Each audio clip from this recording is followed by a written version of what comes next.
Hoje eu vou compartilhar com vocês uma experiência que vivi em uma das minhas viagens, algo que até hoje não sei como explicar. Foi uma viagem até Laredo, no Texas, bem perto da fronteira com o México. Já estive lá antes, mas nunca tão tarde. Algo estava diferente. Cheguei no meu destino por volta das 5 da tarde, mas se você já esteve em Laredo, sabe que é uma região isolada, no meio de uma área completamente deserta. Depois de descarregar, o próximo carregamento me levaria para fora da cidade, então comecei a pegar a estrada no norte, em uma rodovia longa, sinuosa e praticamente vazia. Era outubro, e o sol estava se pondo por volta das 6 da tarde. A escuridão já estava tomando conta, e com toda a loucura que já passei em estradas solitárias à noite, você deve imaginar que eu estaria nervoso, mas não estava. Na verdade, eu estava tranquilo, curtindo o momento, ouvindo a rádio, deixando minha mente vagar enquanto a estrada ia se estendendo à frente. Não era uma estrada movimentada, então o rádio era meu único companheiro. De repente, o som do rádio começou a falhar. Ficou aquele chiado estranho, como se eu tivesse passado por um lugar onde o sinal simplesmente desapareceu. E então, de um segundo para o outro, a rádio voltou, mas com uma mensagem estranha. Quando o som voltou, ouvi algo que me deixou completamente confuso. A voz do locutor disse: "A presidenta Clinton fez uma declaração ontem, afirmando que ela tinha toda a intenção de abrir uma investigação sobre as alegações de Epstein. Mais sobre isso às 11 da noite. E então a voz continuou. Mas eu desliguei imediatamente. Presidenta Clinton, isso não faz sentido algum. Não consegui acreditar no que acabei de ouvir. Toquei no meu celular para checar a data. Era 2019 ainda, tudo certo. Mas algo estava muito errado. Eu não tinha mais sinal, o que não era de se espantar, considerando onde eu estava. Mas isso me deixou ainda mais desconfortável. Tentando afastar o pensamento de que algo estranho estava acontecendo, segui meu caminho. A escuridão já tomava conta da estrada, e agora tudo o que eu via era o que os faróis iluminavam. Foi quando percebi que havia um veículo atrás de mim. Olhei no retrovisor e vi faróis se aproximando. Meu caminhão não passa de 108 km por hora, e o limite na estrada era 120 km por hora. Então pensei que logo esse carro me ultrapassaria, mas ele não ultrapassava. Eu diminuía a velocidade, esperando que ele passasse, mas ele não o fazia. Aumentei ainda mais a distância, tocando nas frenagens, esperando que a pessoa entendesse o recado, mas nada. Eu estava a 90 km por hora e o carro ainda estava lá. Isso começou a me incomodar. À frente, notei uma pequena área de terra na beira da estrada. Então, resolvi sair da pista e dar passagem, algo que normalmente não faria, mas a luz estava me cegando. Coloquei a seta, diminui a velocidade e encostei. Não me preocupei em puxar os freios, porque achei que ele passaria rápido, mas ele parou atrás de mim, ainda mais perto. Foi aí que começou o meu pânico, uma sensação de que algo estava errado. Estava no meio do nada, e ninguém em sã consciência pararia atrás de um caminhão num lugar como aquele. Se era só para pedir informações, eu não sabia, mas essa van preta, com janelas escuras, parecia tudo, menos algo confiável. Senti que eu estava em perigo. Olhei para o espelho e vi que o rosto de alguém apareceu na janela do passageiro. E aquilo não parecia humano. O nariz era achatado, como se fosse de uma criatura. Os olhos estavam completamente brancos, sem pupilas. A boca estava aberta mais do que deveria, e os dentes pareciam afiados, como de um predador. E o pior, aquele ser estava passando a língua no vidro, me encarando o tempo todo. Eu sabia que aquilo não era normal, e o pior, eu não sabia o que fazer. Se aquela pessoa quisesse me fazer mal, eu não teria como fugir. Eu estava completamente vulnerável. Mas, por sorte, ela finalmente começou a se mover. A van passou lentamente ao meu lado, com aquele ser ainda com os olhos fixos em mim. E então ela foi embora, deixando uma nuvem de poeira atrás de si. Quando pensei que a situação tivesse acabado, o rádio estalou de novo. O som foi tão alto que me fez pular. Eu tinha desligado, mas agora ele estava de volta. E com ele, aquela sensação estranha no ar, como se a realidade tivesse mudado. De repente, tudo parecia normal de novo, mas eu não conseguia tirar da cabeça o que eu acabara de ver. Cheguei ao meu destino para descansar, sentindo um alívio por estar entre outras pessoas.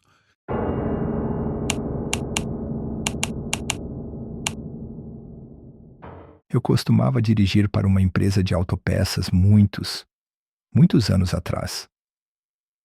Um inverno, eu estava transportando uma carga de peças para Nova York. No meio da viagem, uma tempestade terrível fechou as estradas principais. Como eu já havia feito aquela rota várias vezes, decidi pegar algumas estradas secundárias para tentar voltar à rodovia mais adiante. Logo a tempestade piorou e acabei saindo da estrada, preso e com pouco combustível. No início, minha maior preocupação era o dano ao caminhão, mas conforme a tempestade continuava e meu combustível diminuía, percebi que estava em apuros. À meia-noite, a neve já chegava até os joelhos e não havia sinais de que pararia. Eu estava congelando. O aquecedor do caminhão não dava conta do frio intenso. Então, decidi que, se fosse morrer, ao menos morreria tentando sair dali. O mapa mostrava que havia uma cidade cerca de 16 quilômetros ao norte de onde eu tinha saído da estrada, e nada em nenhuma outra direção. Então, me agasalhei o melhor que pude e comecei a caminhar. 2 horas depois, passei por uma placa que dizia que faltavam 14 quilômetros para a cidade. Naquele momento, soube que provavelmente morreria naquela estrada, naquela noite, mas nunca fui de desistir, então continuei caminhando. Mais 2 horas se passaram. A neve estava me cegando. O vento me empurrava para trás a cada passo, e eu não tinha mais forças para continuar. Sentei-me na neve para descansar um pouco, mas devo ter adormecido. Fui acordado algum tempo depois por um jovem. Ele me ajudou a chegar até sua casa, que ficava um pouco mais adiante na estrada. Lá, conheci sua esposa, que me fez uma xícara de café, e seu filho, que mantinha a lareira acesa para me aquecer. Dormi o resto da noite no sofá deles, coberto por um cobertor quente ao lado do fogo. Na manhã seguinte, o homem me levou até a entrada da cidade em seu 4x4 e me disse que havia um posto de serviço, a algumas quadras de distância, onde poderiam me ajudar. Agradeci e ofereci $20 a ele, mas ele recusou. Então, ele se virou e foi embora. Quando cheguei ao posto, contei onde meu caminhão estava, e eles disseram que mandariam um guincho imediatamente. Me indicaram um restaurante onde eu poderia tomar um café da manhã quente e esperar. Algumas horas depois, estávamos avaliando os danos no meu veículo. Era principalmente dano estético, sendo o pior um aro e um pneu quebrados. Eles tinham um sobressalente e disseram que logo eu estaria pronto para seguir viagem. Enquanto o mecânico terminava o conserto, fui pagar minha conta. Enquanto conversava com o homem no balcão, contei a ele como fui salvo e perguntei se ele conhecia aquela família. Ele me disse que ninguém morava naquela área porque um incêndio havia queimado grande parte da floresta alguns anos antes. Disse que foi uma tragédia terrível e que seu filho e sua família morreram queimados em casa. Então, ele apontou para o lado do balcão e lá havia uma foto de seu filho. Minha reação deve ter ficado evidente, porque ele me perguntou o que havia de errado. É ele, eu disse. Esse é o homem que me pegou na estrada. Conheci sua esposa e seu filho. O homem ficou muito vermelho no rosto e começou a me chamar de mentiroso. Veio ao meu encontro, levantando o punho, e gritou: Eu não sei que tipo de piada é essa, mas saia da minha loja agora. Saí recuando da loja e corri para meu caminhão, enquanto ele continuava a gritar palavrões da entrada. Entrei no caminhão e fui embora. Nem cheguei a pagar pelo concerto.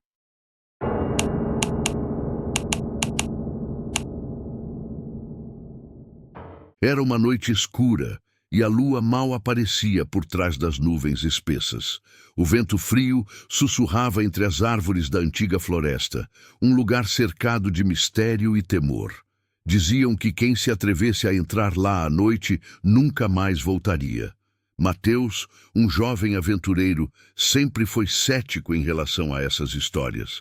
Ele ouviu falar das lendas sobre pessoas desaparecendo, sobre gritos que ecoavam pela mata densa, mas para ele tudo isso não passava de superstição. Uma noite, impulsionado por sua curiosidade, decidiu provar que tudo aquilo não passava de boato. Pegou sua mochila, uma lanterna e partiu em direção à floresta. A entrada da floresta era sombria, com árvores retorcidas que pareciam quase humanas, como se braços ossudos estivessem tentando agarrar qualquer um que passasse. Ao adentrar mais profundamente, Mateus percebeu algo estranho: o silêncio. Nem o farfalhar de folhas, nem o canto de pássaros, nem o som de animais noturnos. Nada. O ar estava parado, como se o tempo ali dentro não corresse. Após caminhar por uma hora, ele notou que a lanterna começou a falhar. A luz piscava, apagava e acendia de novo. Problema com as baterias, pensou, tentando manter a calma. Mas logo percebeu que havia mais. Algo parecia estar o observando. A sensação de ser vigiado se intensificou e Mateus começou a ouvir um leve sussurro ao seu redor. Era quase inaudível, mas estava lá, como uma voz distante tentando se comunicar. Ele olhou ao redor e viu, entre as sombras das árvores, figuras que pareciam se mover. Não eram animais, mas também não eram humanos. Seus olhos brilhavam no escuro, acompanhando cada passo de Mateus. O suor frio começou a escorrer por seu rosto, e ele acelerou o passo. Então, de repente, ele ouviu um grito, um som agudo, desesperador, que fez seu sangue gelar. Era um grito que parecia vir de todas as direções ao mesmo tempo, como se a própria floresta estivesse viva e sofrendo. Mateus parou, incapaz de se mover, sentindo o peso do medo esmagando seu peito. O que quer que fosse aquilo estava se aproximando. A lanterna apagou de vez, mergulhando-o na escuridão total. Ele tentou correr, mas não sabia mais para onde ir. A floresta, que antes parecia ter um caminho claro, agora era um labirinto de árvores idênticas, sem fim. O som de passos secos começou a ecoar por entre as árvores, e Mateus sabia que não estava sozinho. Tentando controlar o pânico, ele puxou o celular para usar a lanterna, mas quando acendeu a tela, viu algo que o fez congelar. Mensagens de texto em seu celular. Eles estão vindo. A floresta não te deixará sair. Suas mãos tremiam tanto que ele deixou o celular cair no chão, a tela se apagando ao tocar o solo úmido. De repente, uma risada baixa e rouca ecoou pela floresta, como se 1000 vozes zombassem dele. Mateus olhou em volta, mas não conseguia ver nada. Sentia-se preso, sufocado. Tentou gritar, mas nenhum som saiu de sua boca. Foi quando ele viu, no meio da escuridão, um vulto enorme, com uma silhueta distorcida e olhos que brilhavam como brasas. A criatura, de aparência indistinta, parecia feita de sombras e raízes, como se fosse uma parte viva da floresta. Suas mãos se estendiam longas e tortuosas, com dedos finos que pareciam garras. Mateus, apavorado, tentou correr, mas seus pés não se moviam. Era como se a própria terra o segurasse. A criatura se aproximava lentamente, cada passo fazendo o chão vibrar. Quando estava a poucos metros dele, Mateus finalmente conseguiu soltar um grito. Mas a criatura não se deteve. A última coisa que ele viu foram os olhos incandescentes da criatura fixados nele antes de tudo se apagar em um silêncio mortal. Dias depois, um grupo de buscas encontrou a mochila de Mateus, abandonada no meio da floresta. Nenhum sinal dele, apenas a lanterna quebrada e seu celular com a tela rachada. Na última foto do celular, uma imagem distorcida mostrava uma silhueta sombria ao longe, espreitando entre as árvores.